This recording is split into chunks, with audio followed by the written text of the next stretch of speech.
installed it. We're going to test it. So owner already has a ghost in there.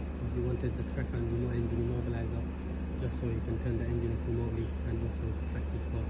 So now we're going to test it out. So we'll cut off freedom power.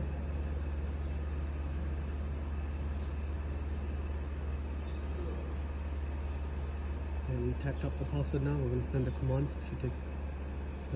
Should turn it off. So we send the command. That's it. Engine's off. That's it. Errors on the dash. Engine's turned off. Now the engine doesn't want to turn on anymore.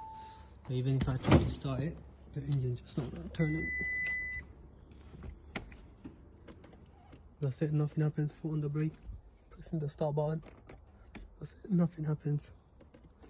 Now this car will not start until the owner sends a command to enable the power again.